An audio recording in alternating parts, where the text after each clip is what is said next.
Historia compartida por el señor Eliud, originario de Orizaba, Veracruz, México.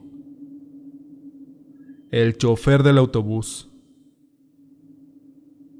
Desde hace ya 7 años llevo trabajando como chofer para una línea de autobuses muy conocida en el estado de Veracruz. Me gustaría omitir el nombre para no generar algún tipo de controversia ni malentendidos con las personas que ahí laboran. Los recorridos son dentro de todo el estado veracruzano, de Orizaba a Jalapa, de Jalapa a Coatzacoalcos, de Puerto de Veracruz a Dos Ríos, a Córdoba, a Cardel, solo por mencionar algunos lugares. Mis horarios son de 5 de la mañana a 11 de la noche. La verdad es que son un poco pesados, pero la paga es bastante gratificante. Jamás he tenido ningún problema con mis compañeros o dueños de la línea. La verdad es que disfruto mucho de mi trabajo. En ocasiones especiales, tales autobuses se rentan también para hacer viajes a zonas turísticas como a Puebla, a Oaxaca, Campeche y a Cancún. Estos son los lugares más concurridos fuera de aquí. Yo vivía con mis tíos ya que desde muy pequeño mi madre falleció y mi papá se fue con otra mujer, formando una nueva familia. Así que por esta causa mis 2 hermanos y yo decidimos tomar caminos muy separados. Yo, como ya lo dije, antes vivía con mis tíos. Siempre tuvimos una buena relación. A pesar de todo, yo los veía como unos padres. Mi tía era como mi mamá, ya que desde muy chico ella me procuraba y siempre me cuidaba mucho. Bueno, pero volviendo a mis actividades, mis rutinas son muy tranquilas. Solo en algunas ocasiones, ya pasando las 8 de la noche, muchas veces me han sucedido extraños sucesos inexplicables, que a continuación se los voy a relatar. En una ocasión, en un recorrido de un lugar llamado Tuzamapán a Pescados, yo iba de bajada. Eran ya las 9 de la noche aproximadamente. En estos parajes es zona boscosa y carretera de solo 2 carriles. Existen pequeños poblados donde había que ir haciendo paradas para recoger pasaje y así hacer más provechosa la vuelta. En una pequeña colonia donde atravesaba siempre para recoger a personas, tenía que pasar por una pequeña hacienda abandonada, donde corría un pequeño manantial por un estrecho puente. Al ir pasando exactamente por este lugar, a unos metros adelante de mí, pude ver con asombro que un niño me hacía la parada. A lo lejos se veía que era un niño normal, pantalón de mezclilla y botas de hule, con una pequeña botella de agua colgada en su costado. Algo muy común ya que en estas zonas de Veracruz, el corte de café y el corte de caña son actividades muy practicadas desde tiempos muy remotos. Me orillé para dejar que el niño se subiera, parándome a unos 11 metros delante de él. Abrí la puerta y esperé a que este pequeño se subiera. Pasaron algunos instantes y no se veía venir a nadie, así que mejor opté por abrir la puerta de atrás. Quizá él estaba esperando que yo la abriera, pero nada. No se veía nadie.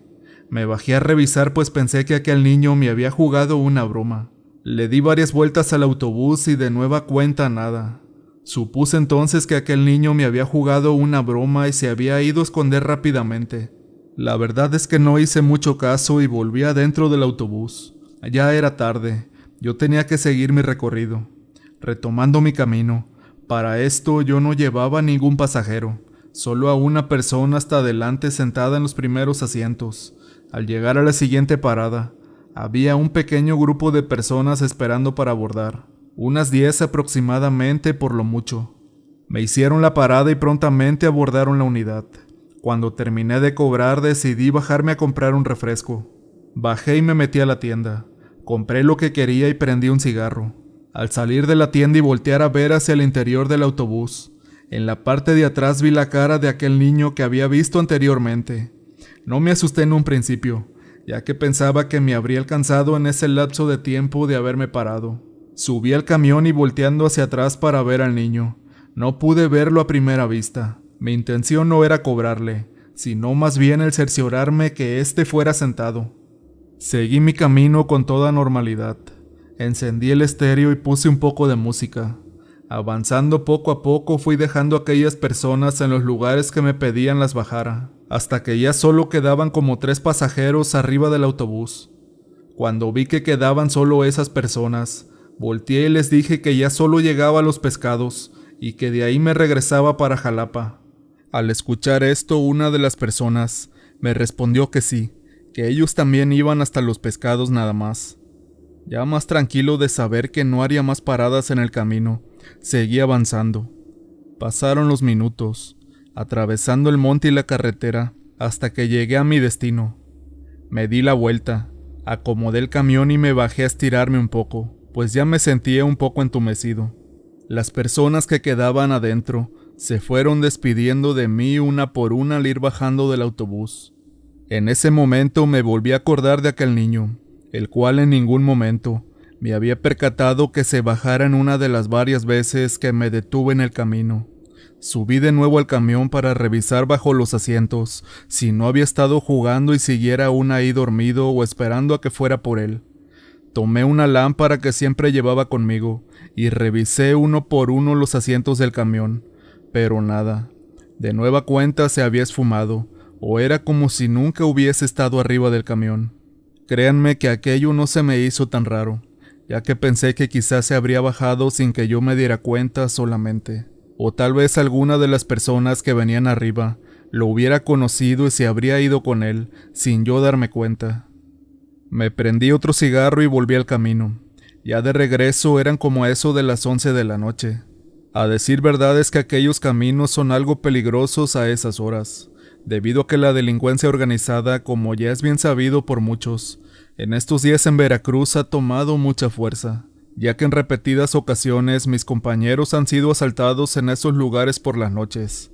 A mí, gracias a Dios, hasta este día, jamás me ha tocado esa mala suerte.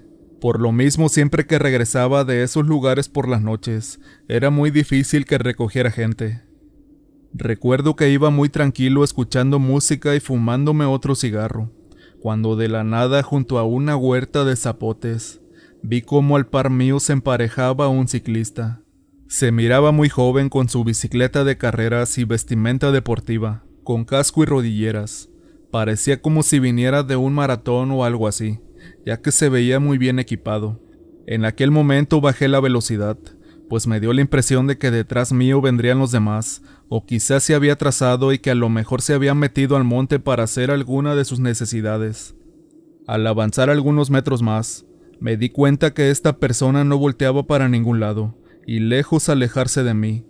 Noté cómo empezaba a golpear con su bicicleta al costado del camión, bajando el cristal para decirle con groserías que se calmara, que con la vida no se jugaba. Al decir esto vi cómo aquella persona volteó a verme directamente a los ojos.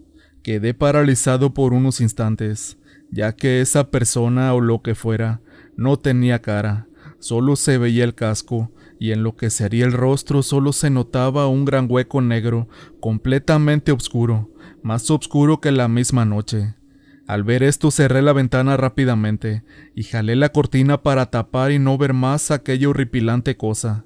Sin pensarlo 2 veces, aceleré lo más que pude, e intenté hacer el cambio de tercera a cuarta, pero las piernas no me respondían, no me podía mover. Con mucha dificultad intentaba aferrarme al volante para no perder el control del autobús. Solo alcancé a acelerar, pero al no poder hacer el cambio, sentía como el camión no avanzaba más de los 90 kilómetros por hora. De reojo vi como aquella persona me rebasaba a una gran velocidad. Fue ahí entonces cuando comencé a rezar. Sabía bien que aquello no era para nada normal. Lo tuve a un lado del camión por algunos segundos. Yo seguía sin poder mover mis piernas. Sentía mucho pánico y mucha desesperación. Presentía que en cualquier momento perdería el control. Aterrado y sin poder hacer nada, solo alcancé a ver que aquella persona se tiraba al frente del autobús, dando un pequeño movimiento al manubrio de la bicicleta. Al ver aquello solo cerré los ojos y dije: Dios mío, no puede estar pasando esto. Sentí claramente cómo el camión pasaba por encima de esa persona. Pude percibir cómo se descontroló el volante. Aterrado pude frenar ahora con esfuerzo metros más adelante. Sinceramente me puse a llorar, pidiéndole a Dios perdón por lo que había hecho, pero que no era mi culpa. A pesar de eso me sentía terriblemente mal. Sabía que había matado a una persona. Respiré profundo y traté de calmarme por algunos segundos. En esta zona no hay señal de celular. Es una zona completamente deshabitada con puro monte. Tomé valor y estando un poco más tranquilo, agarré mi lámpara y me bajé a revisar buscando a aquella persona con la esperanza de que aún estuviera con vida e intentar hacer algo por ella. Aún en mis pensamientos quería seguir pensando que se trataba de una persona normal. Caminé hacia atrás de la carretera para buscar rastros del accidente, pero no había nada. Recorrí gran parte de la orilla del camino, pero no había señas de nada ni de nadie, ni marcas en el asfalto, nada. Me tranquilicé un poco por el hecho de que quizás solo habría sido cosa de mi imaginación. Regresé al autobús y al estar caminando, escuchaba atrás de mí claramente el sonido de una bicicleta. Me quedé quieto por algunos instantes, pero cuando alumbré hacia los costados, vi una pequeña capilla a la orilla del camino. Me acerqué para ver mejor, y aunque no vi nombre ni foto alguna, estoy casi seguro que aquel hombre de la bicicleta había sido el alma en pena de una persona ya fallecida, que quizá deseaba provocar algún accidente. Yo solo me persigné frente a esta, y le di gracias a Dios por haberme protegido esa noche, aún muy asustado y bastante confundido, por si creer o no creer lo que me había pasado. Me puse a revisar el camión de la parte de enfrente, para ver si tenía algún golpe o alguna mancha de sangre, no logrando encontrar nada. La defensa y la parrilla estaban intactas. Con esto me terminé de convencer más, de que aquello solo había sido una aparición. Me volví a persignar y subí rápidamente al autobús para seguir mi camino. Llegué hasta donde guardaban los camiones. Al llegar ahí uno de los supervisores me notó algo nervioso y callado. Me preguntó que qué me pasaba. Le tuve que contar todo lo que había sucedido esa noche. Él solo me dijo que no tuviera cuidado, que eso era muy frecuente en el lugar, que no era el primero que contaba lo mismo. Al escuchar esto me sentí aún más aliviado, de saber que no le había quitado la vida a nadie. Después de esa noche seguí trabajando con toda normalidad, pasando por aquel lugar de noche y de día. A esa persona de la bicicleta no la he vuelto a ver hasta el día de hoy. Gracias por haber escuchado mi relato. Historia basada en testimonios reales de la señora Elena Coronado, originaria del estado de Querétaro, México, escrita por el señor Chemo San Juan.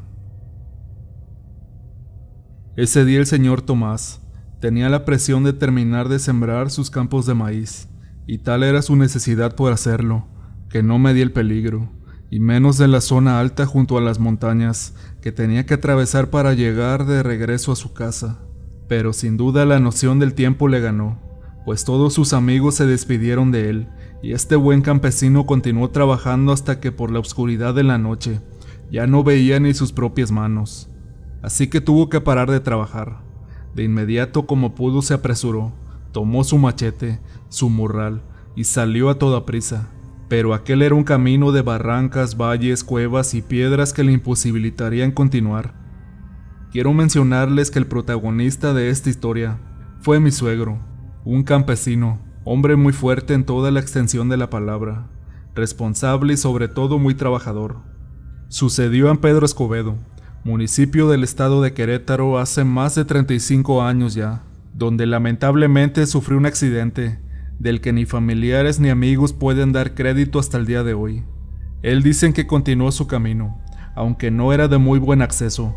Él lo conocía como la palma de su mano. Se podría decir que era un experto en ello, pero parecía que el bosque cobraba vida y lo quería perder. De pronto unas extrañas luces como antorchas alumbraron a su paso. En aquel momento pudo ver que estaba al filo de un pozo y este apenas lo alcanzó a mirar. Estas extrañas luces estaban zigzagueantes y corrían de un lugar a otro. Eran demasiado raras y hasta él podría asegurar que escuchaba risas. Estas cada vez volaban más cerca de él, y el pobre Tomás comenzó a tener miedo, pero ya era demasiado tarde, pues para ese entonces, un par de manos en la oscuridad lo sujetaron en cuestión de tan solo unos segundos. Así lo elevaban por los cielos a una considerable altura. Cuando las tuvo de cerca, Notó sorprendido que eran unas reales y auténticas brujas, las cuales se lo peleaban para matarlo, pues había rumores que algunas de estas bestias devoraban hombres y animales. Él estaba destinado a correr esta suerte. A pesar de que Tomás era de un peso considerable, esta bruja no lo soltaba, y con sus garras afiladas, más y más lo apretaba. A punto estaban ya de llegar a su destino, cuando Tomás se encomendó a Dios y no se dejó vencer, pues increíblemente quién sabe de dónde sacó fuerzas, pero de una manera sorprendente y de certeros golpes, noqueaba a las brujas que lo querían destrozar. Él juraba que de verdad eran muy feas, y que casi lo mataban pues lo lastimaban considerablemente. Los gritos que éstas emitían eran aterradores, capaz de volver loco a cualquiera. Cuando ya estaba a punto de desfallecer Tomás, lanzó su último suspiro. Se cayó de las garras de esta bestia putrefacta. El hombre rodó por el cerro para posiblemente morir al caer. Como faltaba muy poco para el amanecer, ya no lo siguieron aquellas brujas. Se resignaron a perder esa madrugada lo que para ellas sería su cena. Como no llegó esa noche a su casa, los familiares muy asustados salieron en su búsqueda, y ya organizados con varios vecinos, acudieron a diferentes lugares del cerro, hasta que pasando el mediodía, alguien en lo profundo de un pozo escuchaba risas y carcajadas que no eran comunes. Su curiosidad los llevó a ver de más cerca, dándose cuenta que era el señor Tomás. Estaba desnudo y con muchos golpes en su cuerpo. Este había perdido completamente la razón. Como pudieron lo sacaron del profundo pozo, y este comenzó a relatarle su historia, de que 4 brujas se lo quisieron comer, pero que él las golpeó ferozmente para luchar por su vida hasta que las venció a todas. Lo llevaron inmediatamente al médico, pues los golpes que tenía eran bastante considerables. El doctor les dijo que este señor había perdido la razón de un fuerte golpe que llegó en su cabeza y que por una gran impresión de algún suceso le quitó el habla, sufriendo esta pérdida de la razón. Él ya jamás volvió a ser el mismo. Nunca dejó de decir que él con sus propias manos venció a aquellas asquerosas brujas que le querían succionar el alma y la sangre. Su familia perdió el interés por él y ya no lo apoyaron en su tratamiento psicológico. De ahí se fue a vivir a las calles de la Ciudad de México. Quienes lo conocen no dan crédito de la fuerza descomunal o sobrehumana que el pobre Tomás posee, y que no es común en un ser humano de su condición. Él adquirió este superpoder al encomendarse a Dios y luchar por su vida, el día que aquellas brujas casi lo devoraban. Actualmente él camina aún por las calles sin zapatos, pero de vez en cuando es contratado por traileros para descargar su mercancía, pues solo él es capaz de aguantar su propio peso con una mano. Como pago recibe alimentos, ropa o a veces dinero. Ahora solo esperamos en Dios, que algún día su familia tenga noticias sobre él y lo pueda volver a ayudar.